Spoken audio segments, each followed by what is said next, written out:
here's another example. Let's use the Quine-McCluskey method to simplify the sum of products expansion. So we have 4 variables this time, and we have to start, so I think we're good at this from the last example, start with the bit string representation. So the bit string representation is, if it is the variable itself, then I do ones. If it's the complement, then you put a 0. So you do each of these bit string representations. W becomes 1, X becomes 1, Y becomes 1, a complement like C complement becomes 0. Now it is important as you go down through the list, this needs to be in the complete sum of products expansion. So the complete sum of products expansion involves each of the variables, I have 4 of them, or its complement, and I do want them in the order. So I want to see all W's first, or W complements, then I need to see all X or X complements.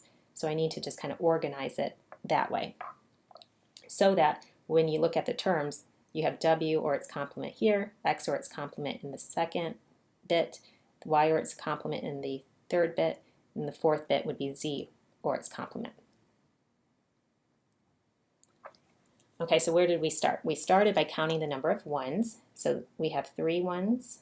This one has 3 ones, 2 ones, 3 ones, 2 ones, 2 ones, and 1.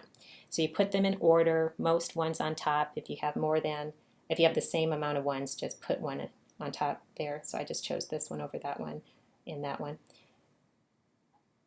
Okay, now that they're in order, you're going to number them. This is term 1, 2, 3, 4, 5, 6, and 7. That's what it will be known as, and we're going to be simplifying those terms.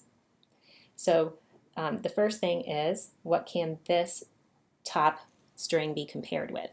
Where does it differ in only exactly 1 bit? Well, not 2. 2 differs in 2 bits.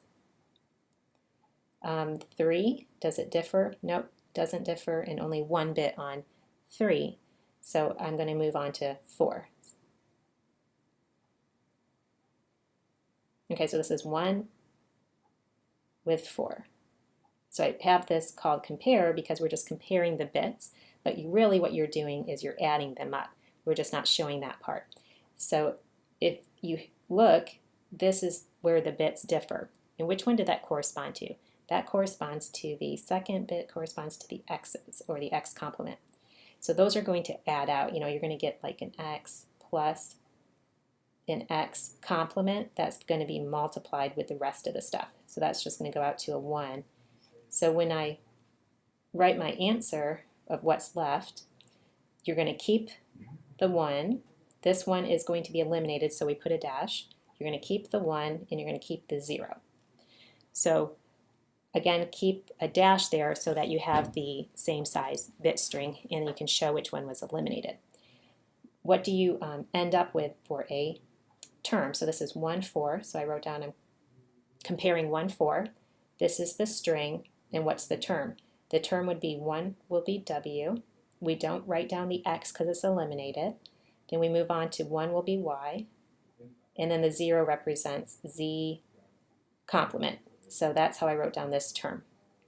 So now that you have each of those, you just go down the list to the next one. So 1's finished. I can't compare 1 to anything else. So now I move on to 2. And you can verify this, but which one can you compare 2 to? Well, not 3. That differs in 2 positions, the 2 bits right there. So I go to 4, and yes, I can do 4. Let's just do one more. So 2 with 4. And 4 is 1, 0, 1, 0. So if you look and compare them, they differ on the last one. So that means the z's are going to be eliminated. So I end up with keeping 1, keeping 0, keeping 1, and then dash. Don't forget the dash there, because that's the one that's eliminated. But if I write this as a term, the 1 represents the W in this position. The 0 is for the x's, but it's a 0, so you write down x complement. And then next is 1 for the y, and you don't write z because it's eliminated. So that's how we got to this step. Okay, once you finish that, all of this comparing, and you've kept track of each one, then you use this part of the table. And you just look and say, well, what can I compare now? So remember with the dash, you need to line up the dash if you are going to do your comparing. So I noticed that 3, 5, so I've kind of written it this way, 3, 5, because I'm using this part of the table. So look at where 3, 5 is. Here's 3, 5, and compare it with 6, 7. So here's 6, 7. Those dashes line up. So 3, 5, 6, 7. You line up the dashes first. Those eliminated terms have to be agreed, so the dashes have to agree first, and then they can only differ in 1, and it does only differ in 1. So that means that's going to get eliminated here, which was the x. So the x's are going to get eliminated. So as you compare these, you keep the 0, you write your dash, you have the other dash, and then you write your 1. So how would you write this as a term? Well, the 0 is for the w complement. You do not write an x or a y or its complement. You need to go down to the 1, which is a z. So that's how you write down this term, and then this is the string representation. So we have gone from 4 terms to 3, and then 3 goes down to 2. Okay, and that's where we are. So we stop here, and what are our candidates? So remember how we get our candidates? We know the last one that I wrote down is a candidate for the simplification. So I'm going to be putting this in another table.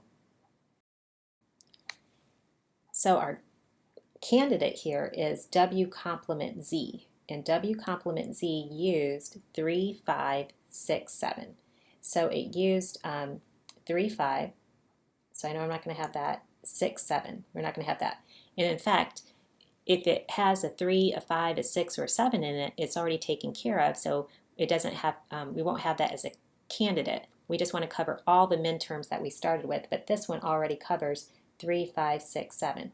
So I'm going to cross out all the ones that have a 3, a 5, a 6, 7. So it has to be 3, that has a 3, 6, that has a 5, 7, and that's it. So when we get to this point, all of the rest need to get covered, so those are going to be candidates. So these are our candidates here. The 1, the 4, the 2, the 4, the 2, the 6.